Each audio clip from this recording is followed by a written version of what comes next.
Buongiorno, buenos dias, bom dia, bonjour, kalimera, guten Morgen, superdesenak, and now I also know namaskar. Good morning to everyone. It's my 22nd day of quarantine, and so I decided to start talking about what I really love, that is paintings. It's the most beautiful part of my work. I'm gonna try to explain you one without being in front of it. That is not so easy, but we are gonna try to do it together. And instead of calling it quarantine, we should call it QuarARTine.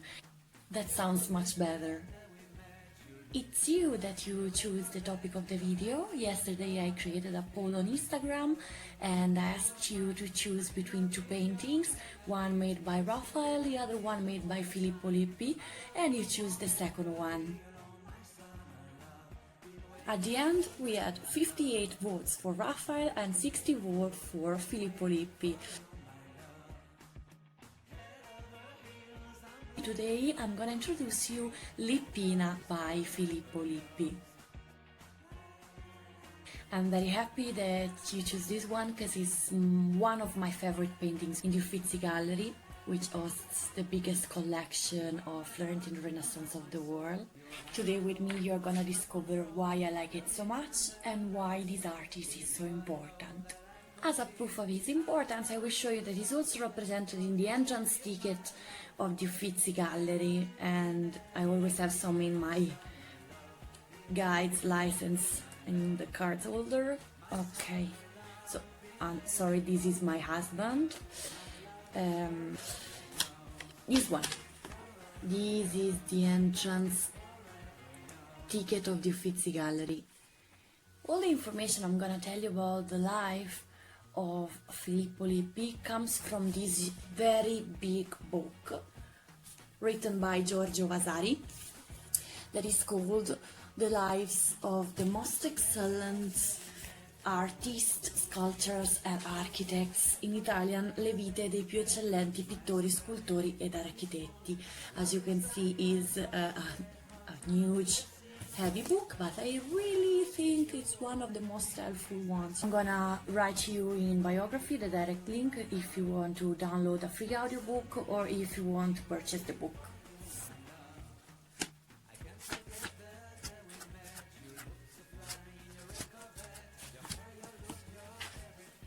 And here we go.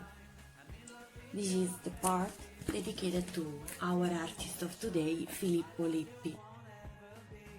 Be prepared to gossip a little bit, because he is mainly known for a big scandal that surrounds his life. Filippo Lippi was born in Florence probably in 1406, and his parents died when he was really little. He was sent to live with his aunt, but she was too poor, so she placed him in a convent. Filippo was only 8 years old when he was sent in the Carmines Church of Florence.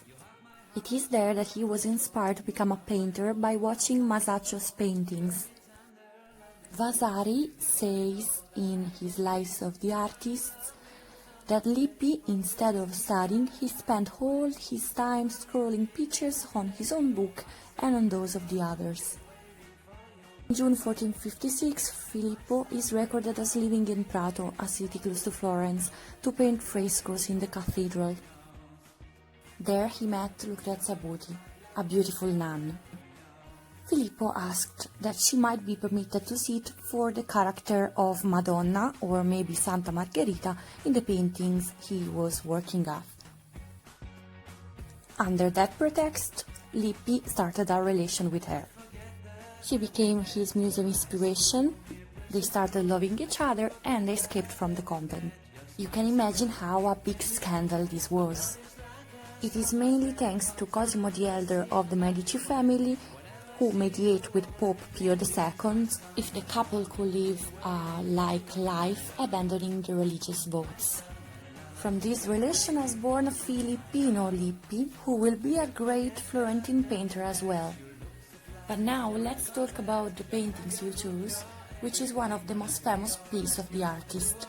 The subject is Madonna with a child. That means Virgin Mary with baby Jesus surrounded by angels. The composition is completely different from what we were used to see up to now. The representation of the Majesty theme up to now was linked to the tradition. So we always found Virgin Mary sitting on the throne, holding baby Jesus, surrounded by angels. Inexpressive, hieratic, static, and usually not three-dimensional. So the first thing you should notice when you watch this painting is that the characters are humanized. Mary, she is represented and dressed as a common woman of mid-1400s in Florence, and the only thing is telling us she's Virgin Mary is the halo, the aura represented in perspective over her head.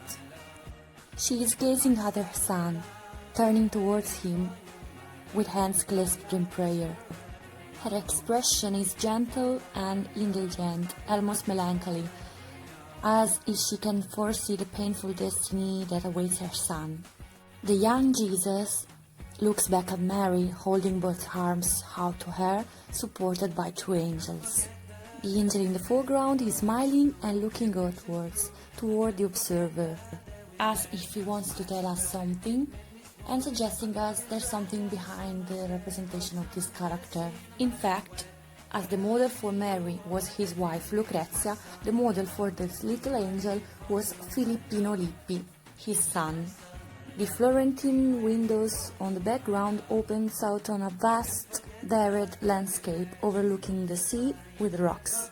Talking about symbology, usually water is the element of Virgin Mary, while Jesus is usually associated with the image of the mountains. Usually the backgrounds in paintings were gold and not geographic. It's from this moment that we start to see some landscapes behind the main group represented, and we will see a great evolution of landscapes with Leonardo da Vinci. Mary wears a blue Florentine wonderful dress, which represents the fact she belongs to the celestial world. The other color that we always find in the representation of Mary is the red, which represents the blood, and remember to us that Mary was a common woman, so she belongs to the terrestrial world as well. The white color and the pearl she has over the head is a representation of purity. The blonde color of the hair, that is the main one we found in the Renaissance representation characters, is the symbol of purity and being holy, angelic. I would like to point your attention in the transparent veils that Mary wears. Don't they remember you the style of another artist? No?